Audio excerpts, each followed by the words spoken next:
Welcome to episode 10 of Naked Talk. I'm Unprocessed Jess. So I know, you're probably thinking, okay, last week was all vulvas, vaginas, penises, and good juicy stuff. And now you're like totally bringing me down. So yes, that is sometimes how life goes, right? We have ups and downs and we make the best of it. This is called Good Grief, Staying Sexy While Feeling Sad. Why? Because life isn't all great orgasms and rainbows. It would be awesome if it were, right? But it's all the stuff that goes on in between those moments that make us who we are. And it's important to share how to take care of yourself even in the midst of tragedy and grief. So I'm recording this on my brother's birthday. We lost him 2 years ago, and he served in the Army, went to Afghanistan, among other places, and he struggled with combat PTSD for years. And you know what, y'all? I'm so thankful for audio to be able to share with you through a podcast because my eyes are still so puffy and stinging from crying so much ever since I talked to my sister a few days ago. That whole conversation is like for another episode, but it's a lot of other things that we need to talk about that I know we're not the only ones struggling with. And that's everything from the grief of losing someone, and then on top of that to suicide, and mental health issues and all of these things. Do epigenetics play a part in it? What are we doing to cope?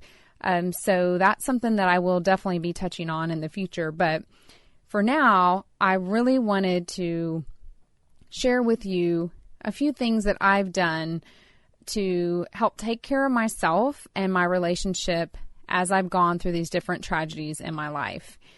And I don't know if you can hear that in the background, but it's so appropriate because it started raining when I started recording this podcast. So that kind of lets you know a little bit about the somber mood that we're having around here at my house. So I think, like we said, when it rains, it pours. Well, I think everything just kind of hit me at once. And I broke down a few days ago as I turned into my beautifully landscaped neighborhood, and I could see my house in the distance on the street. And I just couldn't hold it back anymore. It's that kind of ugly cry, and you're trying to hold it back. It just makes things worse. So one of my daughters was in the passenger seat, and she's kind of looking at me, not sure what to say. So we pull into the garage and she says, "Mom, are you okay?" And I just told her, I'm just sad and I miss your Uncle Bubba. That's what we call my brother. And I told her, she could go in the house, and I just wanted to be alone for a little bit. And I just, started crying and screaming in my car because no one could hear. The garage door was down. And it actually felt good just to release all of those emotions that I had bottled up inside. A lot of times, because I'm running back to back, this has happened, throughout the years since I've had children and have lost different people in my family. It's difficult to really take time and grieve and just be alone when you have other responsibilities and there's always someone to pick up or drop off or something to buy or take someone to or do for other people. So it actually felt good just to do that. My kids have been through a lot too, and I share some in my story in episode 1. I don't know that I've shared this before on the podcast, but I have began sharing some of my story, and I guess it's been over a year now. I started on my manuscript for my book, but a lot of times when you're writing very emotional things and personal things, you want to make sure they're conveyed in the way that you want them to be. So I've honestly taken a step back. It is probably 85% complete, but there are some chapters in there that I know I should share. And really because I've read books of friends and different people and heard podcasts that have really spoken to me, and I could connect with them. So I know I need to, but I want to make sure it's in the right way. But all that to say that they've been through a lot as well. So I want to protect them, but at the same time show them that just because we're adults and we're parents doesn't mean we have it all together. we still make mistakes and we're not invincible. So I do let that show every now and then. And maybe that's you. Maybe you're grieving the loss of a sibling or a parent, or maybe it's a different type of loss. You might be going through a divorce or have recently gone through a divorce or lost a job or maybe a friendship or even in your business. As an entrepreneur, I am in a lot of groups and get to know entrepreneurs, and that can be a really significant loss as well when things don't work out as planned, or maybe your life has taken a different direction. So they're different, but they're still hurtful, and I don't want you to dismiss that. And I lost my dad the first semester of college, and he was the glue that held our family together. And then I lost my grandmother and then my brother, and recently, as recent as about a year and a half ago, lost the relationship with my mom. It was a very toxic one, and we had tried for years, and it just gets to a point where you need to set healthy boundaries, and when those are crossed, cut the relationship. And so that was another loss in a whole different way.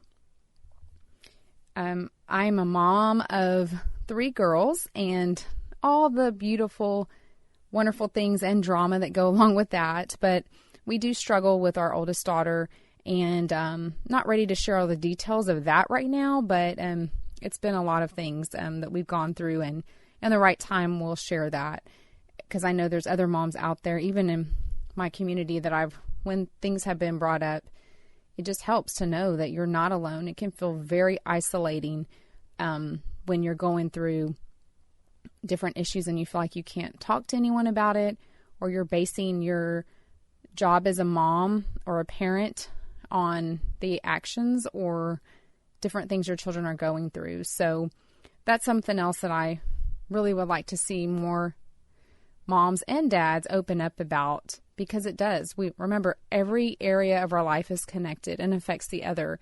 We can't compartmentalize and just say, okay, I'm going to do great at my job and be successful and receive accolades, but my home life is crap. It's eventually going to catch up to you. Same with if you work out incessantly and your body is rocking and you even carb cycle. I brought that up because I did that and I actually need to start again. But then you have toxic relationships. So everything's connected, and it's important that you talk about it and that we let people know that what we're going through. So it's a little hard to feel sexy, right, when all this is going on, but how do we feel sexy, and why does that even matter? Like, why is it important? But, think about it.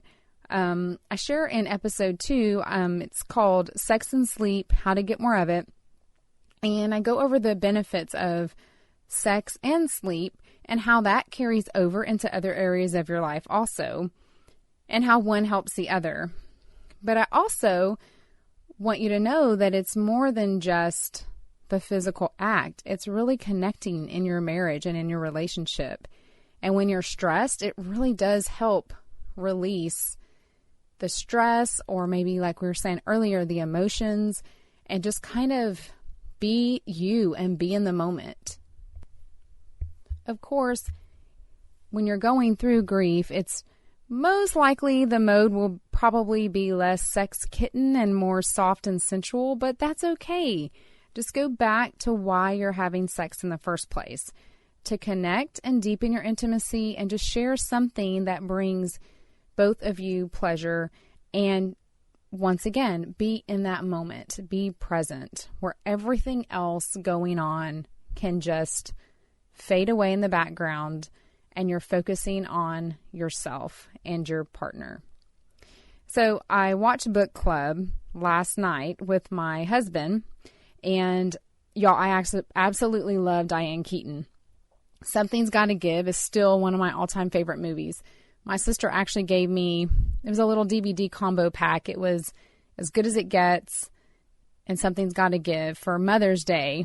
And I really love both of those movies. But it's about 4 women, and they've had a book club going on for the last 40 years. So it kind of shares a little bit of their history. Diane Keaton's character had lost her husband in the movie the previous year, and then Mary Steinberger or Bridgen. I never say her name right, but she and her husband have been married, great marriage, but they haven't had sex in forever. And he had recently retired and was going through all the emotions of that change. So that's a different type of loss as well. And grief can definitely, let's just say, be a blocker. So take your time to let yourself grieve, but please don't lose yourself while you're doing that, and allow it to go on too long. So I wanted to just share something that I shared on my blog. One of the great things about this podcast is it allows me to just be myself. And there's something, kind of like I tell my children, right? If there's something that's where the tone can be misconstrued or taken the wrong way, or if it's serious, don't text. Pick up the phone and call somebody, or do it in person. Same kind of with our blogs. It has been great. I started out as a blogger. It was so huge for me to be homeschooling 3 little girls and going through all the things I was going through and being able to connect with others. And I love writing. So it helped me, and then it helped others in the process. But hearing the voice and getting to know my tone and all of that just brings a whole other level of connection. So I'm really grateful for it. But that being said, I started blogging, and recently after my brother died, because a friend of mine had told me it's so important to write while you're in the moment, because a lot of times, at least for me, when I look back at tragedies I've had in my life, as time goes on, I almost tend to pull away a little and not recognize exactly how traumatic it was. And I think it's part protecting ourselves, but at the same time, it's just better to talk about these things while they're still fresh in our mind, because the emotions are so much more raw and real. And that's what this is for, is to talk like we are now and just connecting with each other. So I want to read one of the blog posts that I wrote, and this was just sharing a little bit of how I helped kind of drag myself out of the cloud that I was getting into and make sure that I put my health first after my brother had died. So I'm going to read you some of that blog post. And it says, I'm no stranger to death and gave my first eulogy at my dad's funeral when I was 18, second at my grandmother's at the age of 27, and spoke at my brother's memorial service last month at 39. Each death was sudden and unexpected. I've lost grandparents, uncles, and cousins, and it never seems to get easier. I decided this time to be intentional about maintaining my health as I grieved, even though I just want to crawl under the covers and cry all day until bedtime. Here's 5 things that help make my life a little easier. Cry in the shower. My sister gave this advice to my 12-year-old who was going through a hard time, and then passed it down to me after our brother's death. You're alone in the shower and can cry with less chance of someone hearing you. The warm water helps release some of the emotions you may be holding inside. Wear bright colors. When I finally made it back to my gym class, I realized I had been wearing grays and black the past weeks. I just didn't feel cheery, so I was reaching for the dull, dreary colors to match my mood.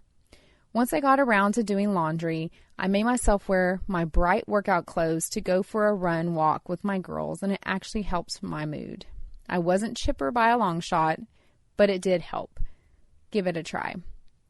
Drink water. Stay hydrated to help keep up your immune system and your health in check. Food and drink are probably the last thing on your mind when grieving, but an empty stomach or living on coffee will only make you feel worse. The loss of a loved one brings on stress, and it's important to keep your whole health in balance to be able to get through this time. Accept help. This is a tough one for those who are usually independent and in charge. It's okay to ask for and accept help from those offering it to you. My sister gave me this mug, and it was perfect timing for my current situation and how I felt. There was an outpouring of love and support, and I was overwhelmed and had a hard time accepting it. So shut up and take your blessing. I mean that in the nicest way possible.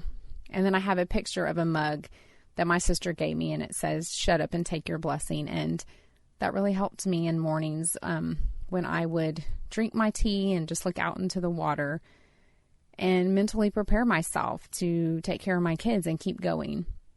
And the last one I share is probably the best of all: shave. This sounds crazy, but it really does help. I went a week before I finally started paying attention to myself. I noticed how hairy my legs were, so I shaved and felt better, and then that led to tweezing my eyebrows and actually getting dressed for the day and caring if I matched. So there's a little bit of what I shared on my blog about that, and like I said in there, it doesn't ever get easier to lose somebody, and no one can really say, okay, you'll feel better in 2 months or 2 years or 10 years, because we're all so different and we handle it in a different way. But if you can choose to take care of yourself and not let all the other areas of your life fall by the wayside, then you just may be able to keep those connections strong and really lean on support of your loved ones to get you through this time. Once again, it's not that it's a short amount of time.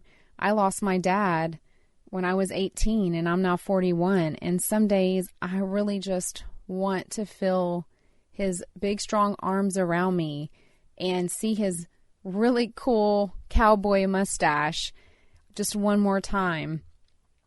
Or that look in his eye that he had when he looked at me like I was the best thing since sliced bread.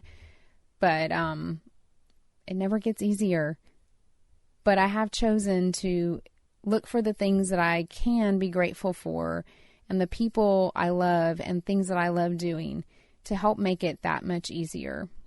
So thank you for listening today.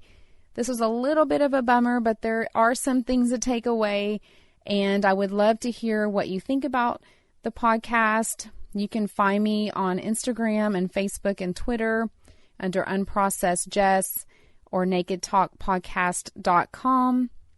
Let me know what you think by leaving a review. I would love to connect with you. If you're going through something, or if you have and know something that's helped, or you're just looking for connecting with other resources, please reach out to me. Like I said, I created this podcast to share my voice and message and have connection with those who are going through things, because I know it's helped me so much to know that I'm not alone. So I will talk to you next week. Have a great day. Bye.